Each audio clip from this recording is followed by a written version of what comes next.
92, Ah. dell'aprile, ok.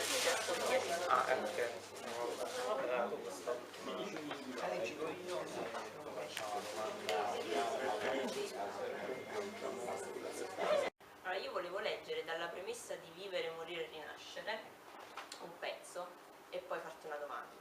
Allora, il pezzo è questo: c'è una frase da molti spesso ripetuta che riesce sempre a farmi venire i nervi, e questo sei tu chiaramente che parli, è un po' a spaventarmi. Una volta conclusa, l'opera non appartiene più allo scrittore, che automaticamente perde il diritto di parola sulla stessa, ma a chi ne fruirà.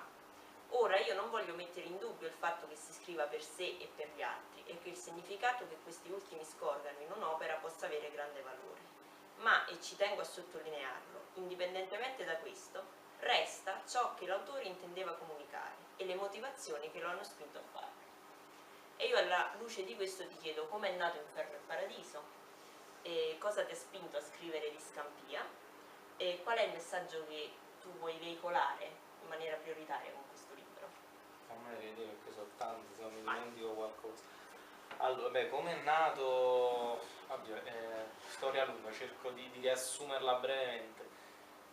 Riassumi tutti i passaggi. Sì. Ero a Scampia per organizzare una presentazione dei primi 2 libri, perché comunque Scampia, ecco, torniamo subito alla una delle tematiche principali, è conosciuta nel resto d'Italia solo come Gomorra.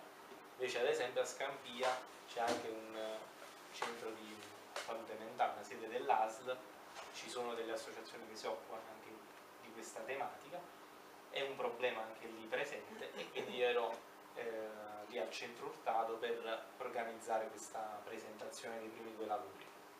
Uno dei miei amici che lavora lì al centro, così mentre chiacchieravamo, mi lanciò una, anzi forse non la disse neanche propriamente a me, parlò ad alta voce esprimendo un suo pensiero, una sua emozione, dicendo: sarebbe bello fare un libro del genere, riferendosi al secondo, La stanza del gruppo, qualcosa di simile anche su Scampia.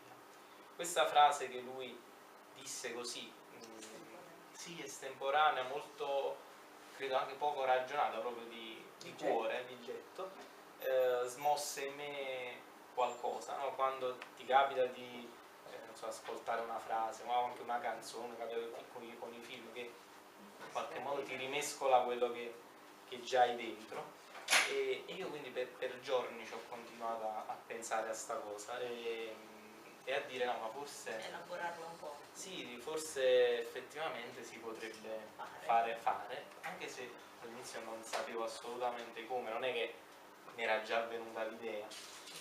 Cosa successe poi? Un'altra coincidenza favorevole fu il fatto che qualche tempo dopo, forse tempo 1 o 2 mesi, scoprì che una preside con cui ero già in contatto perché avevo presentato un libro in provincia di Salerno, scoprì che lei era invece tornata a Napoli e in un messaggio mi scriveva appunto che era diventata preside del Vittorio Veneto, che aveva 3 sedi, di cui una proprio a Scampia.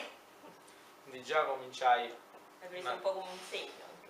Sì, io non ci credo ai segni, diciamo, ho colto l'occasione, ho voluto cogliere questa possibilità che in qualche modo per una serie di scelte singole, individuali, mi veniva offerta, e mi sono messo subito in contatto con lei.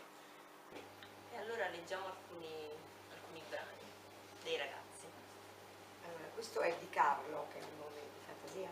No, Carlo è Scampia è come se fosse un campo a 2 culture. C'è chi lo ha bruciato, lo brucia e continuerà a farlo, ma dall'altra parte c'è e ci sarà sempre qualcuno come me e tanti altri giovani che credono in un futuro migliore per questo quartiere, a innaffiare quel terreno che apparentemente sembra incoltivabile. Io continuo a dare voce positiva al mio quartiere, facendo sforzi per rendere sempre migliore la mia vita. Quest'anno ho ripreso ad andare a scuola perché il lavoro richiede anche cultura, oltre che competenze manuali. Quando esco dal palazzo, prima di incamminarmi, guardo di fronte e penso sempre alla mia vita passata, realizzando che l'impazienza di vincere porta alla sconfitta, ma basta trovare la giusta forza per rialzarsi e guardare le cose con occhi diversi.